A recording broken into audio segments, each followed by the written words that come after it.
a lot of focus at school is around reading and spelling whole words. Of course, you'd have already seen from Anne's presentation that when you're reading a book with your children, as you enjoy the storyline, as you come across new vocabulary, some techniques just to learn that vocabulary for as your child gets older.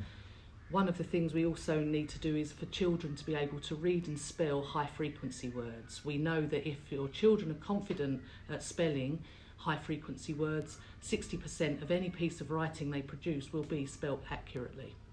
So what I'm going to do now is just give you some practical ways of helping your child to read whole words and spell whole words at home.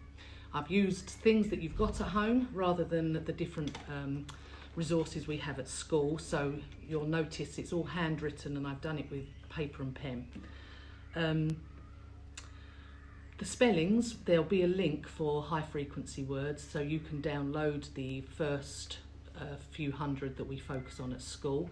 You'll also be able to contact your teacher to find out what spellings your teacher has set for your child at the moment.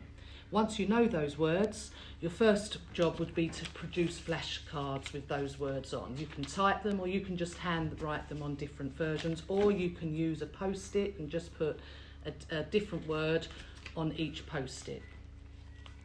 Another useful one when you're using is to make a grid and write out those key 10 or 5 to 10 words that your child's focusing on, and write them out in rows and in different orders.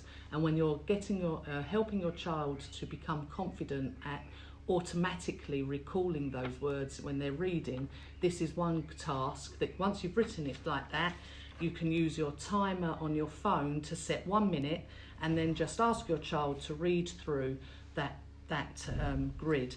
Once the minute's gone, you just put a dot to show where that child has got to, and then you can use that as an ongoing record for yourself to know how confident your child's becoming with reading and fluency in reading.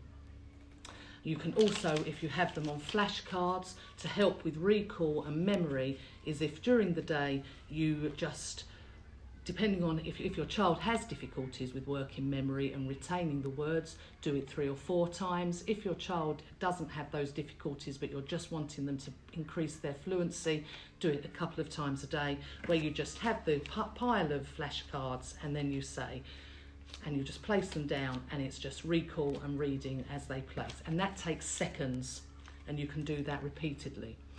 With regards to spelling, use your same flashcards, but this time there are different ways you can do it. You can ask the child, you can say the word, set a 10-second, tops as high as that, 10-second timer, and give the child 10 seconds to write that word repeatedly, but you're monitoring how often they write it. They're writing the whole word, you don't break it down, you just say how, and they write it. If they get it wrong, you stop. You don't allow them to continue writing it wrongly. You have to then go back, talk about the word, show them the shape, talk about how has a high letter, and sometimes by just putting the shape around the word as the child sees it, you're giving them a visual image to look at. You can do some rhyming words. You can use some of the strategies that Anne's talked about with rhyming, looking at initial sounds, looking at categories to help that child make links.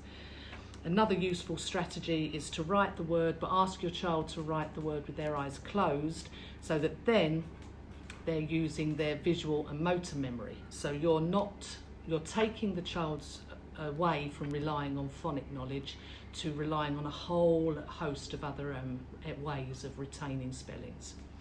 If you do these things every day, or 2 or 3 times a day, you will notice your child's increasing their words they can spell and read. Thank you.